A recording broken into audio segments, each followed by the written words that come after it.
Baik, selamat pagi semuanya. Perkenalkan, nama saya Samuel Krishna Pranaka. Hari ini saya akan membahas liberalisme sosiologis. Liberalisme atau liberal adalah pemahaman terkait kebebasan dan persamaan tiap individu untuk mewujudkan masyarakat yang bebas dengan ciri kebebasan berpikir.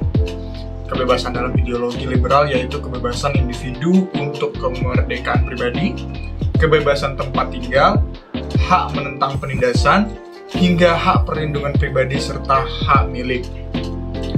Liberalisme sosiologis adalah salah satu teori hubungan internasional yang dianggap terlalu negara sentris. Kaum liberal sosiologis melihat hubungan internasional dalam hal hubungan antar masyarakat, kelompok, atau organisasi di berbagai negara. Banyak liberal sosiologis percaya bahwa hubungan transnasional yang erat akan menciptakan model masyarakat yang baru. Nah, teori-teori liberalisme sosiologis memegang gagasan bahwa hubungan internasional atau hubungan transnasional antar orang-orang dari berbagai negara membantu menciptakan bentuk-bentuk modern baru dari masyarakat yang berada dalam persaingan dengan negara-negara dan bangsa-bangsa di sekitarnya. Dalam buku World Society, John Burton mengusulkan model laba-laba. Jadi John Burton mengusulkan model laba-laba pada konteks liberalis sosiologis dari hubungan transnasional. Tujuannya adalah menunjukkan bagaimana negara-negara, bangsa maupun bangsa-bangsa manapun terdiri dari banyak kelompok yang berbeda, yang memiliki tipe ikatan eksternal yang berbeda dan jenis minat yang berbeda, seperti kelompok. Contoh, kelompok agama, kelompok bisnis, kelompok kerja, dan sebagainya macamnya. Burton menyiratkan bahwa model jaring laba-laba menunjukkan kepada dunia yang lebih didorong oleh kerjasama saling menguntungkan daripada konflik antagonis. Model tersebut dibangun atas gagasan liberal mengenai efek menguntungkan dari kelompok yang saling tumpang tindih. Nah, selanjutnya, metode jaring laba-laba ini konteksnya akan dijelaskan oleh teman saya. Metode jaring laba-laba dalam konteks teori liberalisme sosiologi dalam hubungan internasional adalah konsep yang digunakan untuk menjelaskan interaksi kompleks antar aktor-aktor negara dan negara dalam sistem internasional. Dalam teori liberalisme sosiologis, jaring laba-laba merujuk pada jaringan kerjasama dan interdependensi yang terbentuk antar berbagai aktor internasional seperti negara, organisasi internasional, perusahaan multinasional, dan kelompok masyarakat sipil. Jaring laba-laba menggambarkan cara berbagai aktor ini saling berhubungan dan saling mempengaruhi satu sama lain dalam mencapai tujuan bersama. Metode jaring laba-laba melibatkan beberapa prinsip dasar. Yang pertama, interdependensi. Metode ini beranggapan bahwa aktor-aktor internasional saling tergantung satu sama lain. Yang kedua, transnasionalisme. Metode ini menekankan pentingnya aktor non-negara seperti organisasi, non-pemerintah, dan perusahaan multinasional. Aktor-aktor ini dapat memiliki pengaruh yang signifikan dalam kebijakan dan tindakan di tingkat internasional. 3. Kerjasama.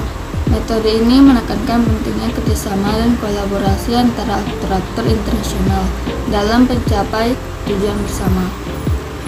Kerjasama dapat melibatkan pertukaran informasi, koordinasi kebijakan, atau pembentukan lembaga internasional. Keempat, keuntungan bersama. Metode ini mendasarkan diri pada asumsi bahwa aktor-aktor internasional memiliki kepentingan untuk mencapai keuntungan bersama melalui kerjasama. Dalam metode jaring laba-laba, jaringan interaksi antar aktor ini dianggap sebagai mekanisme yang mendorong perdamaian, kerjasama, dan integrasi internasional.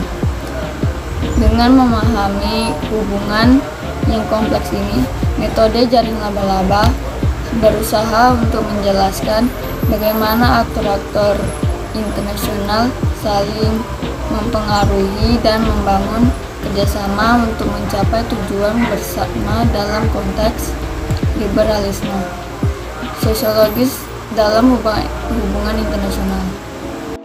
Kasus liberal sosiologis model bola biliar. Pelajar Indonesia sabet 4 medali di Olimpiade Internasional Geografi.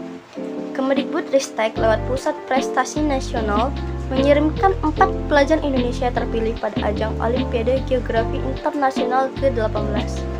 4 pelajar Indonesia berhasil meraih 1 medali emas, 2 medali perak, dan 1 medali perunggu, serta juara 1 poster kompetisi di ajang Olimpiade Internasional Geografi. Kompetisi itu digelar di kota Paris, Prancis pada tanggal 12 hingga 18 Juli 2022. Tim Olimpiade Geografi Indonesia terdiri dari 4 pelajar Indonesia, yaitu siswa Seman 8 Jakarta Fahri Aziz yang meraih medali emas, siswa Seman 2 Banten Nasyita Syahira Firianto, siswa SMAK Petra 1 Surabaya Fiona Zhang, keduanya meraih medali perak, serta siswa SMA Pribadi Bandung Fikri Gifari Hanifah yang meraih medali perunggu.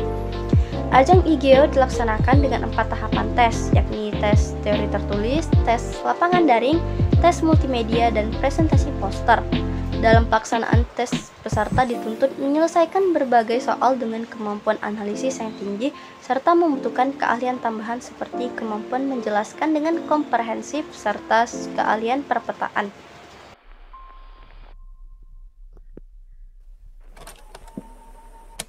Kesimpulan dari kasus yang ada pada artikel dan video tersebut adalah siswa-siswi yang ditunjuk oleh sekolah masing-masing dan akhirnya menjadi satu tim membawa nama Indonesia untuk bersaing di Olimpiade Geografi IGEO 2022 di Paris. Keuntungan yang didapat adalah bahwa Indonesia sukses memenangkan beberapa medali dan Prancis juga sukses menggelar acara Olimpiade ini, yang mana para peserta yang berpartisipasi juga dapat banyak mempelajari tentang Prancis, tidak hanya dari sisi arsitektur, pilihannya namun dari bidang yang mereka lombakan, yaitu geografis yang ada di negara Prancis tersebut. Nah, kasus ini sesuai dengan pengertian dan maksud dari model dan laba-laba, di mana satu kelompok dari suatu negara itu mempunyai tujuan atau kepentingan di negara lain dalam hal saling menguntungkan, berarti tidak untuk bermaksud menimbulkan konflik pada suatu kelompok lain. Sekian presentasi dari kami. Jika ada kesalahan dan kekurangan mohon dimaafkan. Kami tutup dengan Assalamualaikum warahmatullahi wabarakatuh. Selamat pagi semuanya.